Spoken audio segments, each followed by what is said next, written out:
बड़ी खबर निकल कर आ रही है दोस्तों। सरकार ने कर दिया बड़ा ऐलान। दिन भर की 20 बड़ी खबर और देश के अलग अलग राज्यों से आ रही सरकारी अपडेट को इस वीडियो में जानने वाले हैं, जिसका सीधा फायदा गरीब और किसान भाई, महिलाओं, बुजुर्गों को होगा। वीडियो को लाइक कर दीजिए और कमेंट में अपने स्टेट का नाम लिखकर अपनी उपस्थिति दर्ज कर दीजिए। महाराष्ट्र डिप्टी सीएम अजित पवार का प्लेन क्रैश में निधन। विमान में सवार सभी 5 लोग मारे गए। बारामती में लैंडिंग की दूसरी कोशिश में फिसला। प्लेन पूरी तरह से जलकर खाक हुआ। जी हाँ, महाराष्ट्र के डिप्टी सीएम अजित पवार का निधन हो गया। जी हाँ, महाराष्ट्र के डिप्टी सीएम अजित पवार का निधन हो गया है। बारामती एयरपोर्ट पर लैंडिंग के दौरान उनका चार्टर्ड प्लेन क्रैश हो गया। हादसे में पवार के सुरक्षा कर्मी, 2 पायलट और 1 महिला क्रू मेंबर समेत 5 लोगों की जान गई।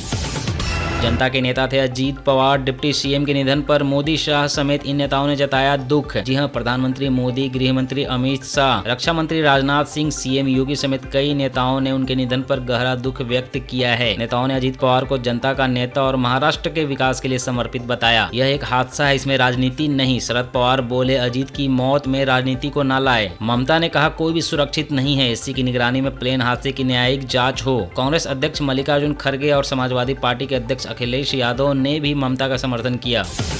चांदी 2 दिन में 44,116 रुपए बढ़कर 3,61,000 रुपए प्रति किलो पहुंची। 28 दिन में चांदी 1,31,000 रुपए महंगी हुई। वहीं सोना 4,926 रुपए महंगा होकर 1,63,000 पर पहुंचा।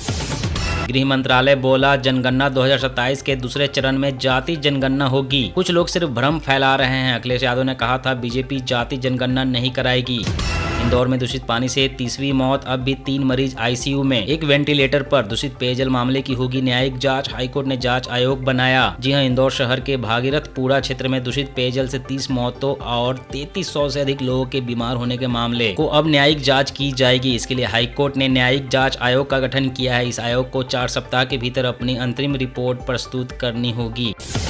देश भर में यूजीसी के नए नियमों का विरोध। यूपी में 51 युवकों ने मुंडन कराया। बिहार में फांसी मांगी। दिल्ली, रांची से लेकर लखनऊ, प्रयागराज तक फूटा छात्रों का गुस्सा। सुप्रीम कोर्ट सुनवाई को तैयार। जी हां, यूजीसी के नए नियमों को लेकर पूरे देश में विरोध की आग फैल गई है। प्रयागराज, लखनऊ और दिल्ली जैसे बड़े शहरों में जबरदस्त विरोध प्रदर्शन देखे गए। छात्र और वकील सड़कों पर उतरकर यूजीसी को वापस लेने की मांग कर रहे हैं। प्रदर्शनकारियों का कहना है कि ये नियम सामान्य वर्ग के छात्रों के अधिकारों का हनन करते हैं। दिल्ली यूनिवर्सिटी से लेकर लखनऊ के छात्र पंचायत तक हर कोई गुस्से में है। जल्द ही सुप्रीम कोर्ट में सुनवाई होगी।